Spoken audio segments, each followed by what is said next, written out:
Mirëdita. Deklarat e Partisë Demokratike, trajtimi çnjerëzor i kryetarit të Partisë së Lirisë Ilir Meta, akt i hakmarrjes primitive të Edi Ramës. Ish presidenti i Republikës, ish kryetari i Parlamentit dhe ish kryeministri i vendit Ilir Meta, aktualisht kryetari i Partisë së dytë më të madhe opozitare, Partisë së Lirisë, i burgosur politik, u paraqit dje në sallën e gjyqit, i ndryrë në kafaz xhami, sikur të ishte një terrorist i rrezikshëm, ndonse ndaj tij nuk ekziston absolutisht asnjë provë e faktuar për ndonjë vepër penale të çdo natyre qoftë ajo. Ky akt çnjerëzor brutal, i urdhëruar direkt nga Edi Rama, riktheu para shqiptarëve skenat e gjyqjeve politike staliniste të Enver Hoxhës, babait shpirtëror të Edi Ramës dhe skulptorit xhelat Kristaq Rama, babait biologjik të Edi Ramës. Ky akt hakmarrës i verbër nuk është një qëndrim i rastit, as dhe i izoluar ndaj ish presidentit, ish kryeministrit, ish kryetarit parlamentit, zotit Ilir Meta. Në tetor të vitit 2024, me urdhër direkt të Edi Ramës, Ilir Meta u arrestue, ndër filmim tek hynte në Tiranë nga policia, pa i paraqitur asnjë flet arresti. Ai u nxorr me forcë në rrugë nga makina me cilën udhëtonte në mbrojtjen e Gardës së Republikës, u tërhoq zvarr dhe u godit para kamerave nga policë të porositur për aktin e tyre dhe si person nën hetim u dërgua në burg. Gjatë këtyre 17 muajve në burg, si person nën hetim dhe në kundërshtim me kushtetutën ndaj Ilir Metës, ish presidentit Republikës, ish kryetarit parlamentit dhe ish kryeministrit të vendit dhe aktualisht kryetarit të Partisë së dytë më të madhe opozitare, është ushtruar dhunë dhe terror psikologjik, periodik, madje dhe fizik, janë organizuar provokacione ndër më të ulta dhe më të rrezikshme, janë dhunuar të drejtat kushtetuese më elementare. Partia Demokratike denoncon dhe denon me forcën më të madhe arrestimin, paraburgimin, qëndrimet çnjerëzore në burg dhe në sallën e gjyqit të urdhëruara direkt nga Edi Rama, bastardi bllokmenëve hoxhist, ndaj kryetarit të Partisë së Lirisë Ilir Meta dhe kërkon lirimin e tij të menjëhershëm nga paraburgimi. Partia Demokratike i bën thirrje Komitetit Antitorturë të Këshillit të Evropës të ndërhyjë me urgjencë ndaj akteve të hakmarrjes primitive, antikushtetuese ndaj Ilir Metës të Edi Ramës, armik i egër i pluralizmit politik dhe Ramaduro i vetëm i parë dhe i vetëm në Europë. Faleminderit.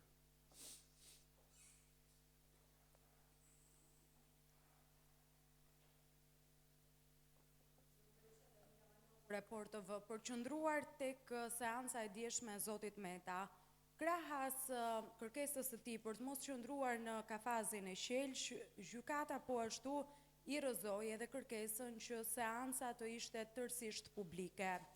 Andan Sali Berisha të njëjtin qëndrim me Ilir Metën që seancat gjyqësore të bëhen publike dhe në syt edhe të opinionit publik apo mbase edhe të medias për të marrë vesh se çfarë ndodh në ato seanca. Faleminderit. Unë mendoj dhe kam bindjen më thellë se çdo seancë çdo seancë, përjashtu ato të cilat kanë sekrete të sigurisë dhe mbrojtjes vendit, duhet të jenë publike dhe vetëm publike. Kjo është një normë për çdo vend të lirë. Kur një seancë bëhet e mbyllur, bëhet për qëllimet të sekretit shtetëror dhe asgjë tjetër nuk mund të mahet fshehur nga mediat dhe publiku. Ky është mendimi im dhe jam plotësisht ky është dhe standardi i çdo vendi të lirë, por jo i diktaturave autoritare e aq më pak narkodiktaturave, të cilat ndjekin omertën apo ligjin e heshtjes, pra heshtjen mediatike kam fjalë, po, e kanë ligjin e tyre themelor. Koment për përplasjet e brendshme në Partinë Socialiste, të cilat duket se janë thelluar edhe më tepër, duke marrë parasysh atë se çfarë ndodhi dje në mbledhjen e grupit parlamentar, ku Edi Rama ka kërcënuar deri me përjashtim Elisa Spiropalin për shkak të postimeve të saj në rrjetet sociale dhe mungesën mos pjesëmarrjen e saj në votime. Faleminderit. Ajo parti sot është më shumë se kur parti krimi. Ajo parti është lubizuar totalisht. Ajo parti sot është parti mburoj e krimeve monstruoze ndaj shqiptarëve, e vjedhjeve monstruoze dhe plaçkitjeve që Edi Rama, organizatat e tij kriminale, qeveri dhe parlamentarët e tij i bëjnë fondeve dhe pasurisë publike. Ky është komenti. Partia dhe qeveria janë lubizuar përfundimisht. Janë gramat e fundit të një regjimi që bën gjithçka për të mbajtur në këmbë, por që shqiptarët kanë vendosur ta hedhin poshtë. 24. Në 23 maj do shkoni për të rikandiduar për kreun e Partisë Demokratike.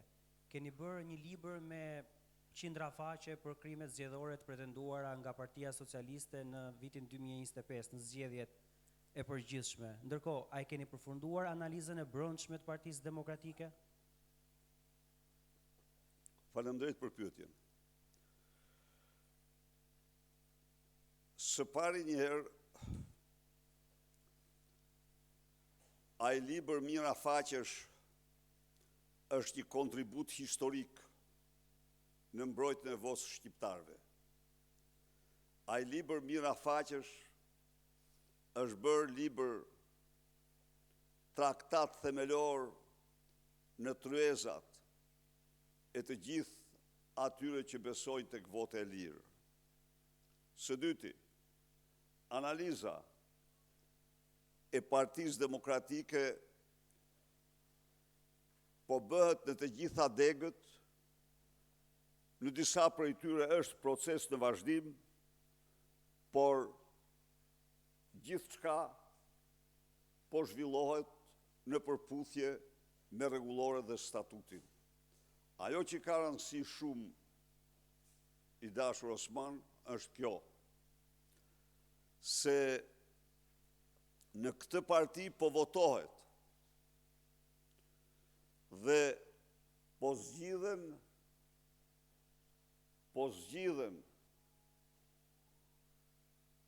kryetarët e degëve me vullnetin e lirë të antarëve të Partisë Demokratike. Në një kohë kur Partia e Krimit që në vitin 2009 nuk ka njeri që mund thotë se ka hedhur një vot të vetme. Këtu po votohet çdo, nuk po them çdo ditë, por sipas grafikut të përcaktuar. Janë në vazhdim disa degë dhe në tërësi kjo analizë do përfundojë. Sa i takon zgjedhjeve të vitit 2023, ju keni publikuar po ashtu një libër me shumë faqe ku keni identifikuar krimet zgjedhore të pretenduara nga Partia Socialiste por keni thënë që do bëhet dhe një analizë e brendshme. Edhe për vitin 2023 është duke vijuar analiza e brendshme? Analiza e brendshme është bërë dhe bëhet,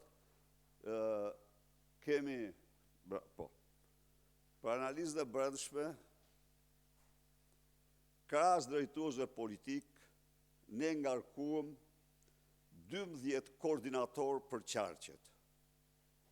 Dhe të garantoj që në tërësi po bëhet dhe është bërë, unë nuk mund të them se është bërë e përsosur, por analizë është bërë dhe do bëhet në çdo degë. Për këtë e sigurt. E pyetja e fundit, Zoti Berisha, në parim, si mund të paraqiteni ju si një figurë ose si një alternativë ndryshimi, kur keni qenë për 36 vite figura qendrore e Partisë Demokratike? Kur keni qenë çfarë? Figura qendrore. Për sa? Për 36 vite. Po. Pra si mund të paraqiteni ju si alternativa e ndryshimit për të rrëzuar kryeministrin Edi Rama? Po, faleminderit për pyetjen. Osman, po të bësh matematikën e vërtet del ndryshe. Del krejt ndryshe. Do t'jap, të lutem një minutë, tani fole unë të dëgjova, 36 vite. Para në vitin 2006 më fton në një darkë zyrtare në Myni, ish drejtuesi i SME-ve të Partisë Popullore për të majtur një fjalë mbasi unë isha protagonisti i sistemit me taksat më të ulta. Në Tolin, unë pata kënaqësi dhe nderin të kam një personalitet të shquar të ekonomisë amerikane dhe botërore, ish këshilltar i 2 ose 3 presidentëve amerikan, Paul Walker. Zoti kryetari i forumit me paraqiti mua tek zoti Walker. Tha, ish presidenti, tani tha është kryeministër. Dhe zoti Walker, në mënyrë të shkujdesur, më kthehet dhe më thot, qenë ka si Putini, kjo punë. Si që bëri Osmani tani. Dhe unë i thash, pak me një ndryshim. Çfarë ndryshimi, më tha? Unë i thash, kam qenë 8 vite në opozit, kurse Putini e ndroi vendin me Medvedjevin. Mirë pa ai, u lëndua në vetvete. Dhe burr fisnik, a ishte takimi i parë me mua. Dhe herë të tjera, ai gjithnjë ka dërguar të fala. Dhe me personalitete që takonte dhe u e bëri atë. Jo, unë jam njeriu që kam provuar më shumë se çdo njeri sot në skenën politike dorëheqjet. Unë jam njeriu që kam provuar më shumë se kushdo tjetër udhëheqjen e opozitës. Pra, është një histori krejt tjetër, por në qoftë se merr vitet e pushtetit, si vite pushteti, Edi Rama ka 25 vite në pushtet kundër 13 viteve që ka Sali Berisha. Qoftë se marrim vitet e pushtetit. Edi Rama është 25 vite në pushtet. Ka 13 vite dhe 25 vite në pushtet të Edi Ramës janë katastrofa e Tiranës dhe e Shqipërisë. Ndaj dhe Osman, unë e kuptoj që propaganda e tërë artilleria e propagandës drejtohet drejt Sali Berishës dhe ti nuk je pjesë asaj propagande, por nuk duhet t'jesh viktime saj, kam fjalën. Nuk duhet t'jesh. Diçka, ju e dini, e thatë vetë që unë pjesë e propagandës, apo edhe viktime e propagandës nuk jam, s'kam përqenë ndonjëherë. Jo, nuk mirë. Pyetja që shtrova unë nuk lidhej me vitet tuaja në pushtet. Pyetja që shtrova unë është mbi pushtetin që ju keni pasur në Partinë Demokratike në pas viteve 90, pra që ka qenë i pa diskutueshëm edhe kur Lulzim Basha ka qenë kryetari i kësaj partie. Absolutisht. Pra, kjo ka qenë një e vërtetë që besoj se Mirë, pra perceptimi publik ka qenë ky. Por jeni aktualisht sot kryetari i Partisë Demokratike. Pra, i keni qenë president, ish president, ish kryeministër dhe përsëri vazhdoni të jeni lideri i Partisë Demokratike, kryetari i saj. Sa ju, zoti Berisha, përtej edhe gjithë arsyeve që ju argumentoni, mund të përballeni dhe mund të fitoni me këtë makineri që është krijuar? Dhe mund të frymëzoni qytetarët shqiptarë për të fituar. Po. Kjo është një... Tani, këtu duhet të jemi pak objektiv përsëri. Kjo është një narkodiktaturë. Kjo është një diktaturë autokratike që bazohet në farsën elektorale, në shtypjen që pranon pluralizmin, por e shtyp pluralizmin si të pat dje Ilir Metën në kafaz. Prit. Si të pat Ilir Metën në kafaz. Pra, kemi të bëjmë me një diktaturë, e cila në projektet e saj, o Gurzeza kishte një objektiv madhor, shndrimin e Partisë Demokratike në fasad të saj. Shndrimin e Partisë Demokratike në fasad të saj, në aleatën bashkëqeverisje, fasad. Aty një njeri ndërhyri, dhe ky ishte Sali Berisha. Gjërat uroj dhe shpresoj të analizohen si që janë. Nuk është e vërtet kur që unë ndërhyra, kur u shpalla non grata. Jo. Dhe kam thënë atë dhe them dhe tani. Nuk më shërbente. Jo, nuk më shërbente. Por kur pash duar të zeza të kontrollonin Partinë e Demokratëve, atëherë ndërhyra fuqishëm. Dhe zbashk me demokratët e shpëtuam këtë parti. Sot, ajo e shpëtuam, e rikthyem partit vërtet opozitare, e rikthyem në genet e saj. Si që ishte themelue, parti e parimeve të bashkë. Prit. Së dyti, e kam thënë dhe e them, 2021 nuk ishin zgjedhje, ishin farsë. E kam thënë që të pas nesërme. Por, ai që drejtonte, nuk ishte prekupim farsën, kishte prekupim se si të bëj koalicionin me Edi Ramën. Kurse